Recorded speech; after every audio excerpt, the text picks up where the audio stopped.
Maaf, channel ini bukan untuk kaum milenial. Kami khawatir mereka bisa gagal paham.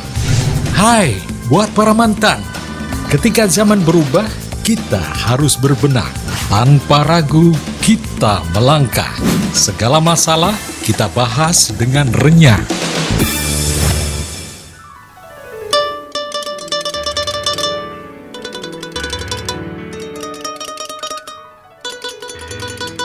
Sobat Imajiner, daerah Pekalongan merupakan salah satu daerah yang dikenal agamis.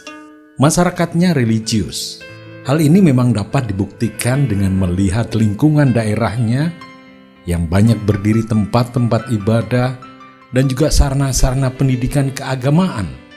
Di samping itu, juga ada nuansa semaraknya siar di tengah kehidupan masyarakatnya yang memang hal itu sudah tumbuh sejak zaman nenek moyang dulu. Ketika tim Imajiner terlibat dalam bincang-bincang santai dengan generasi tua, ada beberapa kenangan masa kecil, masa anak-anak, yang memang dalam kenyataannya sejak dini anak-anak sudah dibekali ilmu keagamaan. Nah, berikut ini cuplikan obrolan dengan Bapak Sakroni yang telah kami kemas dalam suatu bincang-bincang santai. Pendidikan dan pemeliharaan agama secara tradisional dan berjenjang. Dan ini sudah dikerjakan oleh para ulama-ulama sepuh.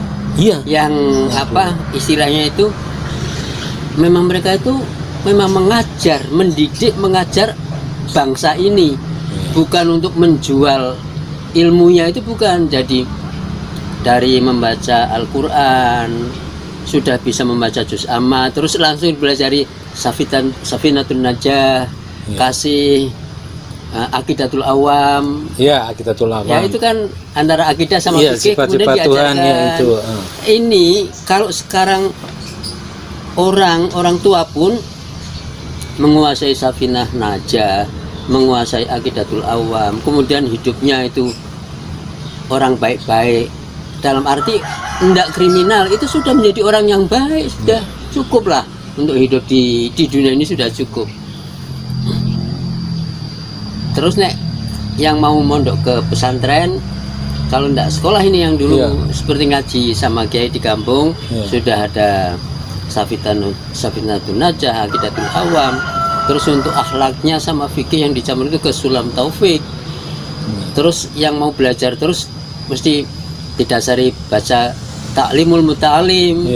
Terus ada lagi dikasih Tangkihul Qaul, Lubabul Hadis ini. Ini yang memang di situ banyak sekali isinya itu hadis-hadis tentang dorongan untuk atau untuk amal soleh, memang jadi dorongan untuk kebaikan.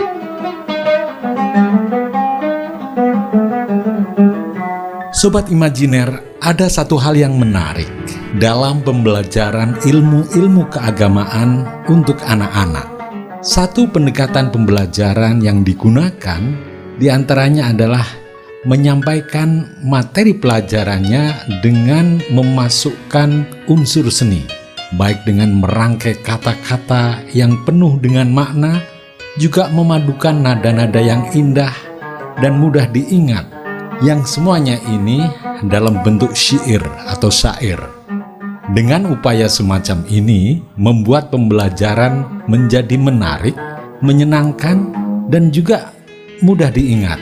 Inilah yang merupakan kenangan masa anak-anak yang sampai dewasa pun juga sulit untuk dilupakan. Kalau dulu yang sampai sekarang masih saya ingat kan, dulu di sifir awal terutama ya, dulu waktu di MDA itu dulu ada pembelajaran akhlak lewat siiran Jawa itu.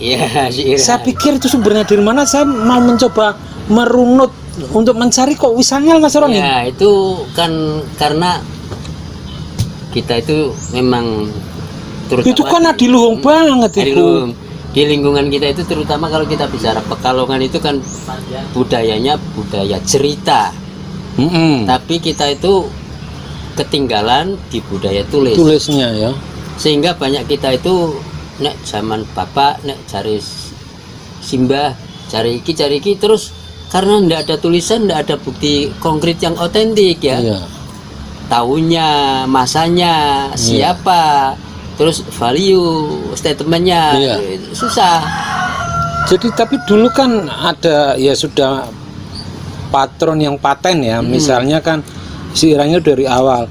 Itu kalau mau nantinya itu ketika anak sudah hafal, kemudian nanti sedemi sedikit memahami isinya, itu yang namanya bagaimana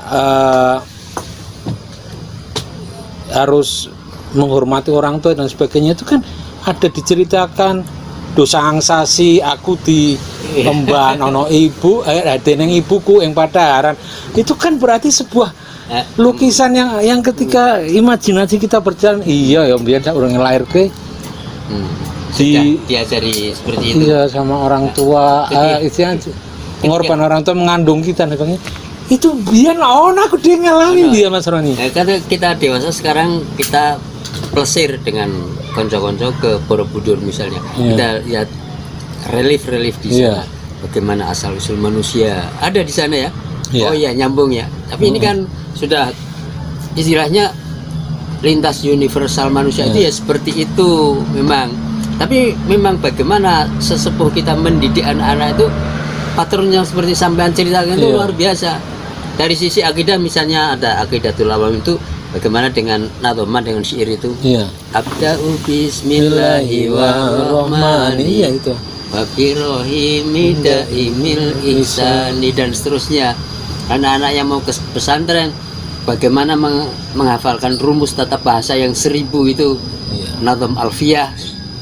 Itu sudah mereka kuasai semua. Nah, ada pembimbingnya, kiainya itu masuknya enak. Terus yang mau belajar TPQ dulu ya, setelah Baghdadiyah itu kan mau ke tajwidnya pakainya bulughul apa tuh, Hidayatus Sibyan.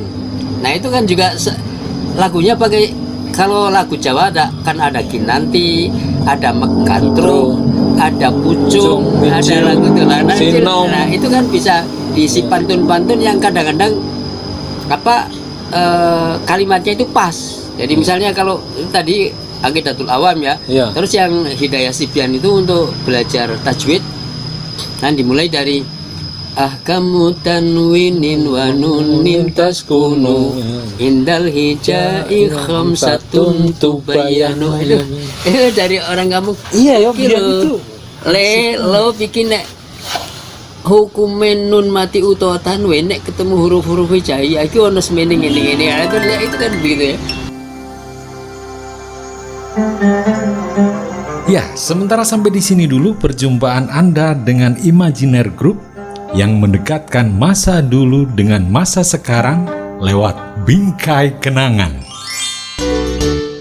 Imajiner, lugas bersahaja.